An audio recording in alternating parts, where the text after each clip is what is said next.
प्राचीन काल में हरिश्चंद्र नामक एक चक्रवर्ती राजा राज्य किया करते थे।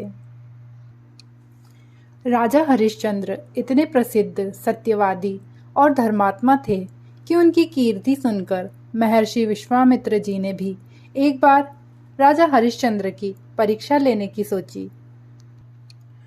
महर्षि विश्वामित्र ने राजा हरिश्चंद्र को योग बल से ऐसा स्वप्न दिखलाया कि राजा स्वप्न में ऋषि को अपना सब कुछ दान कर रहे हैं तथा 1000 स्वर्ण मुद्राएं दान करने का वचन दे रहे हैं।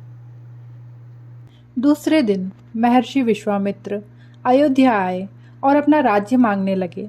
स्वप्न में किए दान को भी राजा ने स्वीकार कर लिया और विश्वामित्र जी को सारा राज्य दे दिया। सब कुछ दान में ले लेने के बाद विश्वामित्र जी ने हरिश्चंद्र जी से कहा कि 1000 स्वर्ण मुद्राएं अभी दान देना बाकी है। राजा हरिश्चंद्र के पास अब धन कहाँ था। राज्य दान करने के साथ राज्य का सब धन तो अपने आप दान हो चुका था।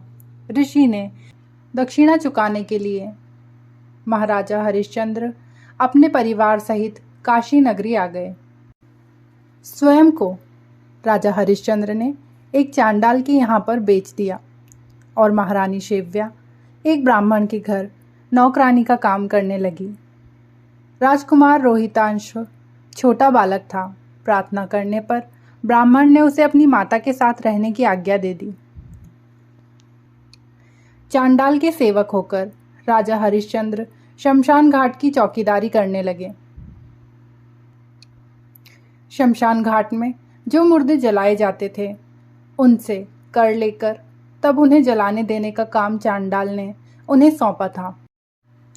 एक दिन शमशान भूमि की तरफ गौतम ऋषि आ गए। राजा ने ऋषि को प्रणाम किया। गौतम ऋषि ने कहा कि किसी पूर्व जन्म के पाप के कारण आपकी यह दशा हुई है। यदि आप भाद्रपद कृष्ण एकादशी का व्रत करो और अजा एकादशी व्रत कथा सुनो तो तुम्हारा इससे हालत से उद्धार हो जाएगा। राजा हरिश्चंद्र ऋषि की बात मानकर अजा एकादशी का व्रत करने लगे। एक दिन राजकुमार रोहिताश्व ब्राह्मण की पूजा के लिए फूल चुन रहा था। उसे सांप ने काट लिया। सांप का विष झटपट फैल गया और रोहिताश्व मरकर भूमि पर गिर पड़ा। उनकी माता महारानी शैव्या को कोई धीरज बंधाने वाला नहीं था, न उनके पुत्र की देह शमशान तक पहुंचाने वाला कोई था। वह रोती बिलखती पुत्र की देह को हाथों पर उठाए अकेली रात के समय शमशान पहुंची। वह पुत्र की देह को जलाने जा रही थी कि हरिश्चंद्र वहां आ गए और मरघट का कर मांगने लगे।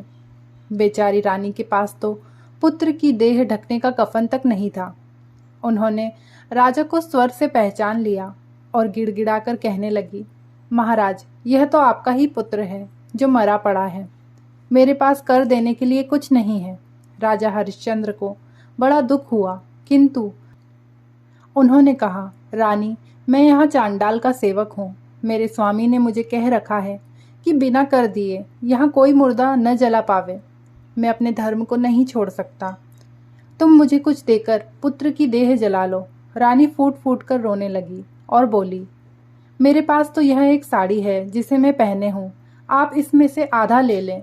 जैसे ही रानी अपनी साड़ी फाड़ने लगी वैसे ही वहाँ भगवान नारायण प्रकट हो गए।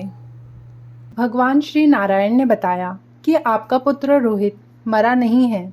यह सब तो ऋषि ने योग माया से दिखलाया था।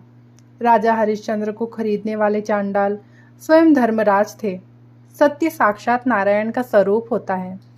अजा एकादशी व्रत के प्रभाव से राजा हरिश्चंद्र के सभी पाप नष्ट हो गए। सत्य के प्रभाव से राजा हरिश्चंद्र महारानी शैव्या के साथ भगवान के धाम चले गए। महर्षि विश्वामित्र ने राजकुमार रोहिताश्व को अयोध्या का राजकुमार बना दिया। भगवान श्री नारायण के कथन अनुसार जो अजा एकादशी की कथा को सुनते तथा सुनाते हैं उन्हें सभी पापों से मुक्ति मिलती है तथा अंत में वह सद्गति को प्राप्त होते हैं। बोलिए श्री सत्यनारायण भगवान की जय। तो ये थी अजा एकादशी की व्रत कथा। आगे इसी तरह की व्रत कथा तथा हिंदू त्योहार की जानकारी के लिए मेरा चैनल हिंदू भक्ति परिवार ज़रूर सब्सक्राइब करिए। वीडियो पसंद आया हो तो वीडियो को लाइक करके कमेंट में कहिए जय श्री कृष्ण भगवान।